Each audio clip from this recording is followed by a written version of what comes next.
Justice for a Chinese-born professor wrongly accused of sending secrets to Beijing.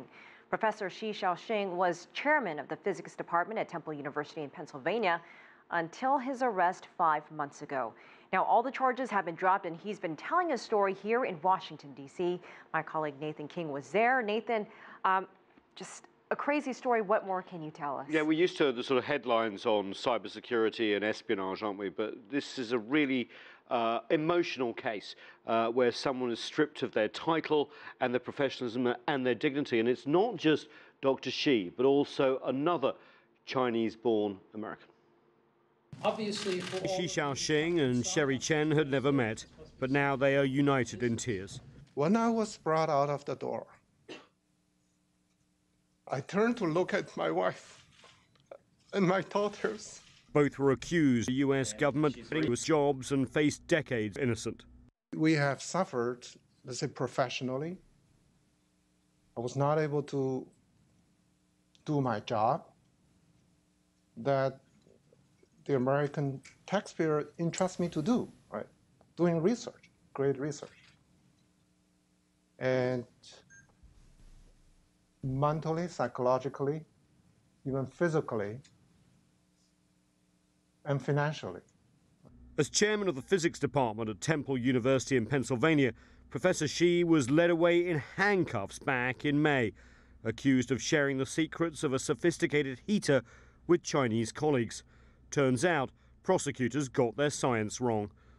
Sherry worked at the National Weather Service and was accused of sending secrets about U.S. dams and reservoirs to China. She didn't, and the case against her was dropped too, but she still feels the pain. I was totally break down. Everything I worked over the 2 decades was all gone. I was from an outstanding employee to a criminal overnight. The lawyers for the two say this is the human cost of the growing suspicion by the US of Chinese-backed cyber spying.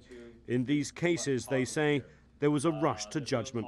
The charges may be dropped, but they now have to rebuild their lives, and they will always have the stigma of being labelled as spies. 2 weeks ago, Sherry's employer told her she was being terminated anyway. Now she's fighting a last-ditch battle to keep the job she loves. Professor Xi told CCTV that his employer, Temple University, has stood by him. Innocent until proven guilty, they told him. But when you are accused of espionage and come from China, the stigma can stick. Just ask Sherry Chen.